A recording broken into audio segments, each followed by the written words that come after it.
First of all, before I get started, I want to take the opportunity to thank all of you for being here, because you are a remarkable group of visionaries and leaders. And it is such an honor to spend this time with you today. So thank you for taking the time out of your weekend. As I like to share, I am such an unlikely crusader for cleaning up the food supply. I was born and raised in Houston, Texas, on Twinkies and po' boys. I wasn't a foodie. What I was the oldest of 4 children, and as you often hear about, I inherited absolutely every single one of those type A, overachieving genes you read about in a firstborn child. And thankfully, I channeled that into business school. I received a full scholarship and graduated as the top woman in my class before going on to serve as a food industry analyst. And when the management teams would come through our offices from Whole Foods and Wild Oats, we kind of thought they had a nice marketing niche carved out. It was either Lifestyles or Rich and Famous or some hippie thing. It just wasn't something that we were particularly on board with. And after doing that for a while, I traded the briefcase for a diaper bag. And with that same type A energy, my husband and I had 4 kids in 5 years. And up until that point, I really had not given a lot of thought about what was in the food supply. I figured if it was on grocery store shelves, it was safe. Don't tell me what to eat, and please do not tell me what to feed my kids. I had 4 picky eaters, limited time, limited budget, and I didn't want to hear it. And then one morning, over breakfast, life changed. And our youngest child had an allergic reaction. And in all candor that morning, that breakfast was Lego My Eggo waffles, tubes of blue yogurt, and scrambled eggs. And as her face started to swell shut, I was so unfamiliar with what a food allergy actually looked like that I turned to my older 3 and I said, "Jim, what did you put in her face?" And they all gave me those blank little kid stares. And I got so scared. And I raced her to the pediatrician's office, and she says, "Robin, she's having this allergic reaction. What'd you feed the kids for breakfast?" And I said, "Lego My Eggo waffles, blue yogurt, and scrambled eggs." And she said, "Well, those are 3 of the top 8 allergens." And she starts rattling off all the stuff about food allergies, and I'm thinking, how can a child be allergic to food? And so as we got the baby calmed down, got everybody back home, I put everyone down for a nap that day. And every single analytical gene in my body went off because I hadn't known anybody that had had a food allergy when I was a kid. And so I wanted to dig into this data. I wanted to understand what was going on. And that morning 5 years ago, I learned that from 1997 until 2002, there had been a doubling of the peanut allergy. I also learned at that point that 1 out of 17 kids under the age of 3 now has a food allergy.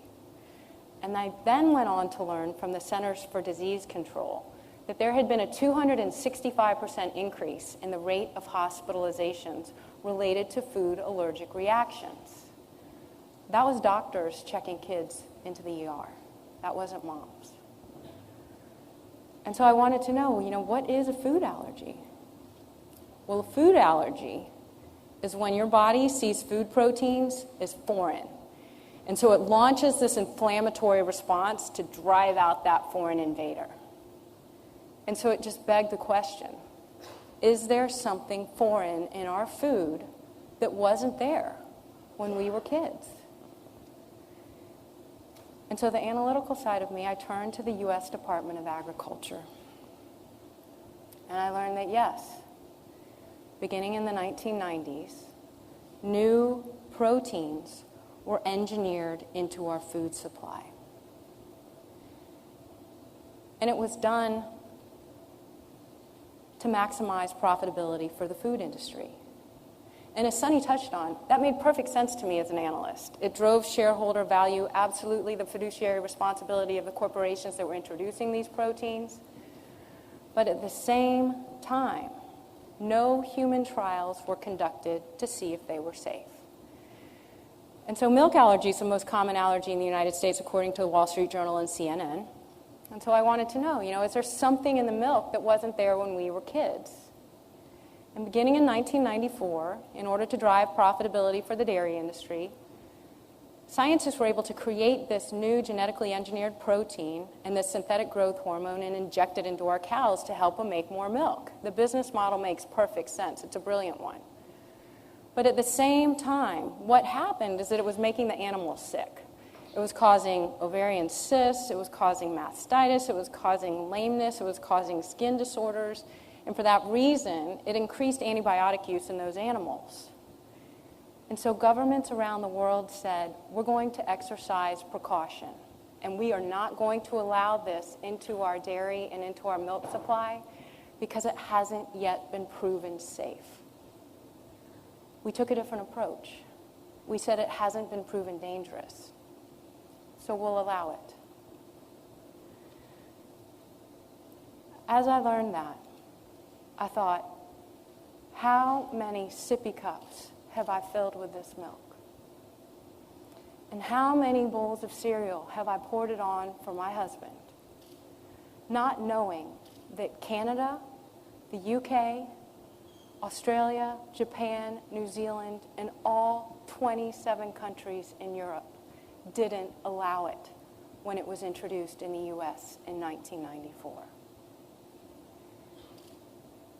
And so I wanted to know, what are the conditions that we're seeing here in the US? Because one of the concerns around this new growth hormone, this synthetic protein, was that it also elevated hormone levels that were linked to breast, prostate, and colon cancer.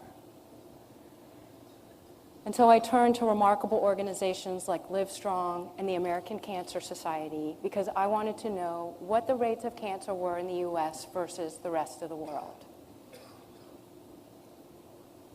The US has the highest rates of cancer of any country on the planet.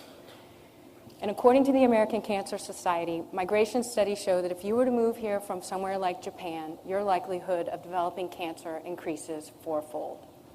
1 out of 2 American men and 1 out of 3 American women are expected to get cancer in their lifetime. I also learned that 1 out of 8 women has breast cancer. But then what I learned is that only 1 in 10 of those breast cancers are genetic, which means 9 out of 10 of them are environmentally triggered. So kind of like, when you're driving down the highway and you see an accident and you just keep looking and you're not really sure why.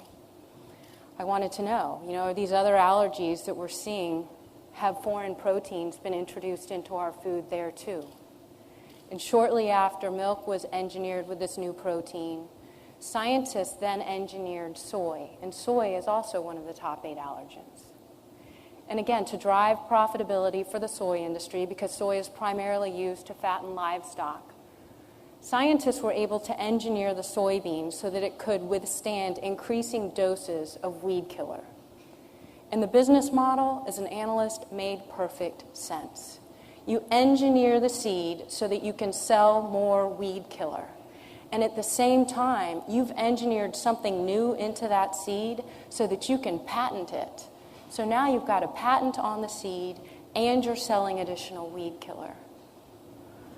But once again, governments around the world said, no studies have been done to show if this is safe to feed to the livestock and to feed to our consumers. And so we're going to exercise precaution in order to prevent the onset of any disease that may result. And in 1996, here in the US, we took a different approach. As I kept learning more about food allergies, I was hearing concern from parents about a corn allergy. And so I wanted to know, did corn get engineered? And interestingly, in the late 1990s, as concerns started to grow about the spraying of insecticide over cornfields, scientists were able to engineer that insecticide into the DNA of a corn seed so that as a corn plant grows, it releases its own insecticide. As a result, corn was then regulated by the EPA as an insecticide. As you can imagine, this was incredibly hard information to learn. We had introduced a term called substantial equivalence. It was a conceptual tool, and it's used by the tobacco industry to facilitate the approval process of something for which no human trials have been conducted. And that was the justification given for why we were introducing these things in the U.S. And as I sat down one night with my husband, I said, I can't unlearn this. And I don't know what people will say if I try to teach them, but I have to try. And so the next morning, I came downstairs and I sat our 4 kids down and I said, you know how Mom has learned some pretty tough stuff about what's going on in our food and how it's not in food in other countries, and it's especially not in food fed to kids? I have to try to do something about that. And one of my boys, he looked at me and he said, Mom, how many people are on your team? And I said, well, it's you 4 and Daddy. And he said, Mom, you need a bigger team. And he was absolutely right. And at that point, I'd had people come up to me saying, your food's Erin Brockovich, your food's Erin Brockovich, you should reach out to Erin Brockovich. And at that point, I did not want to be Foods Erin Brockovich, and I thought, how in the world could I possibly reach out to her? But then all of those type A genes started going off, and I thought, I have to at least try. If I could get through to somebody like Erin Brockovich, then maybe we could create this change here in the U.S.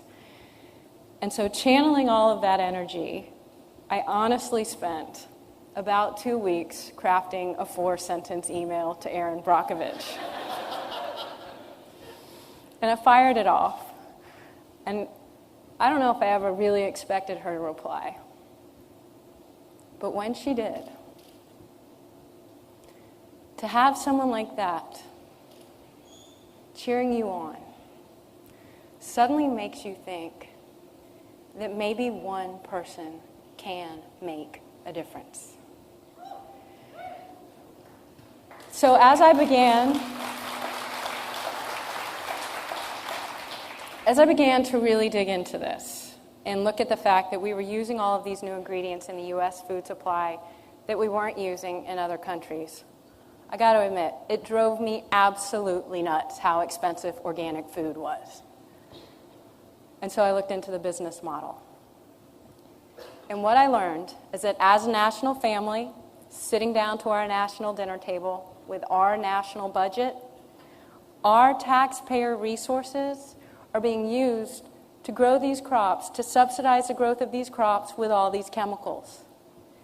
And then over here, the crops that are grown through the organic process, which means without the use of synthetic chemicals, those guys are charged fees to prove that their stuff is grown without it. Then they're charged fees to then label those things as grown without it. And then on top of that, they don't get the insurance and marketing program assistance that these guys over here do. So not only is their cost structure higher over here, but then on top of that, what I learned is that it wasn't just those farmers that it was impacting. The farmers who are 4th and 5th generation farmers who have been feeding our country for generations. Because those seeds are patented, they now have a cost structure that's new too, because they have to pay royalty fees, licensing fees, and trait fees to even begin to plant those seeds on their farm. And so when I thought about this, I thought, how are our American corporations exporting their products if these other countries don't allow these ingredients? And that's when I realized and found research that Kraft and Coca-Cola and Walmart, they are doing a remarkable job of responding to consumer demand in other countries. And they have formulated their products differently. So Kraft and Coca-Cola and Walmart, they don't use these ingredients in the products that they distribute in other countries. Now, when I first learned that, at first, it was kind of depressing.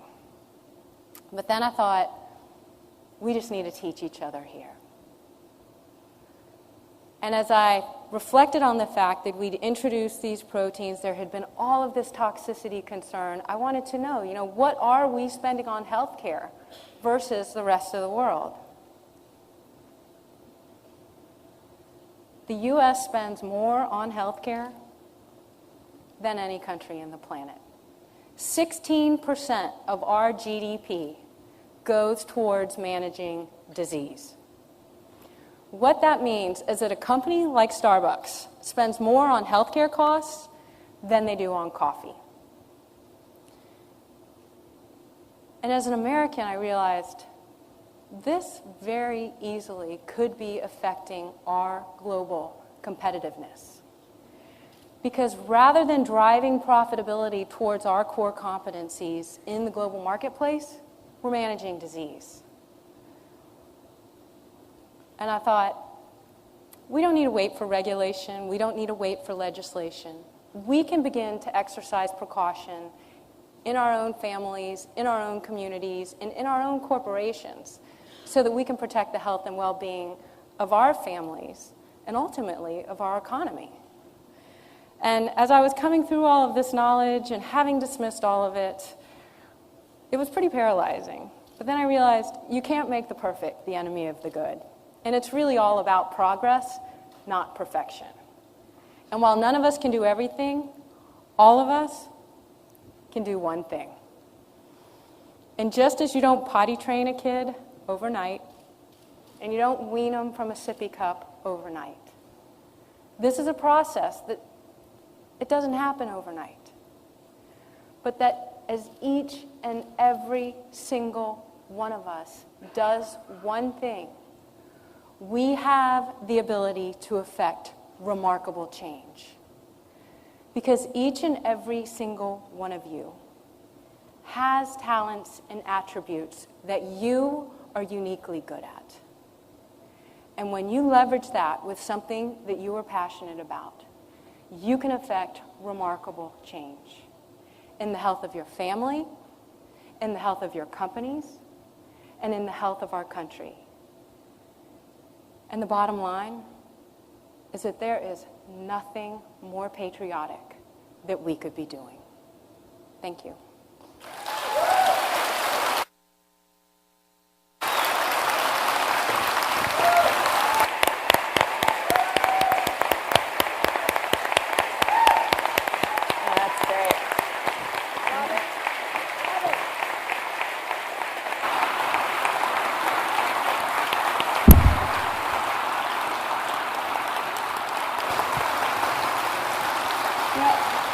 You may get a standing ovation every time you give this talk, but we don't get to give them all the time. So thank you for taking that in.